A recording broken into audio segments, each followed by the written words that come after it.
Brasil, DEOPS e a ditadura civil-militar. O Departamento de Ordem Política e Social, denominado de DEOPS em SP, era a polícia política mais antiga do país, atuando entre 1924 e 1983. O período da ditadura militar no Brasil iniciou-se com o golpe de 64 e desenvolveu-se por meio de governos militares durante 21 anos. Foi um período marcado pelo autoritarismo e a violação dos direitos humanos. Os presidentes militares foram eleitos indiretamente mediante o colégio eleitoral. A ditadura também pode ser considerada civil, pois houve apoio de parte da população para a derrubada do governo, principalmente dos setores mais conservadores da sociedade e parte da classe média. É por esse motivo, inclusive, que muitas vezes o termo ditadura civil-militar é utilizado. A ditadura militar, instaurada em 1964, foi responsável por uma forte censura e opressão aos direitos democráticos.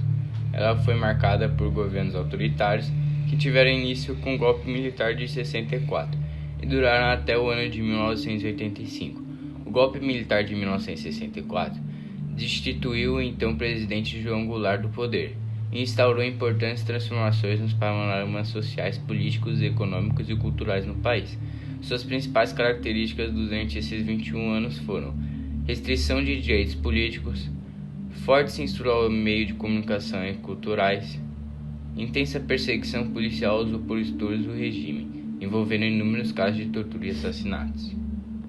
O DEOPS teve o papel de destaque durante o Estado Novo, 1937 a 1945, e na ditadura civil-militar, sendo um conhecido centro de repressão e tortura que operava também na instauração de inquéritos e produção de informações sobre os setores vigiados da sociedade.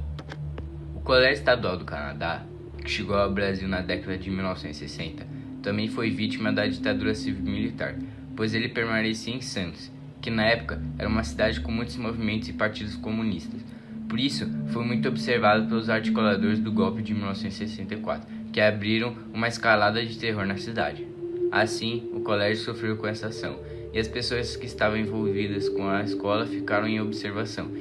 Em 2007, o prédio foi tombado. Durante esse período, muitas pessoas que não eram a favor da ditadura e que se manifestaram expondo as suas opiniões foram mortas ou torturadas em delegacias estaduais de ordem política e social de São Paulo. Nessas delegacias, os tipos de torturamento eram entre choques elétricos, ingestão de insetos, empalamentos, estupros e cuspes, golpes na orelha, pés e mãos e a técnica de tortura chamada pau de arara, além de torturas psicológicas que os presos sofriam com os policiais do local. Técnicas de tortura essas que mataram mais de 434 pessoas durante a ditadura e fizeram com que Onestino Monteiro Guimarães, presidente da UNE, União Nacional dos Estudantes, ficasse desaparecido em meados de 71. As torturas na época não eram consideradas crime, pois muitas pessoas do país estavam sofrendo fortes perseguições dos policiais que participavam do DEOPS, e o Brasil estava encurralado em uma ditadura severa. Por isso, qualquer ato contra o direito humano de alguém era repudiado e deixado de lado. Porém, só em 1997, 12 anos após o fim da ditadura civil-militar, há a criação da Lei 9.455, que determina que tortura seja um crime. Entre 1983 e 1984, a população brasileira engajou-se na campanha da Direta Já. Nessa campanha, a população exigiu o retorno do direito de escolher quem seria o presidente do país. A última vez que isso tinha acontecido havia sido em 1960. A campanha fracassou e a eleição direta foi mantida. Em 1985, a eleição indireta para presidente aconteceu. O candidato dos militares era Paulo Maluf e o candidato da oposição era Tancredo Neves.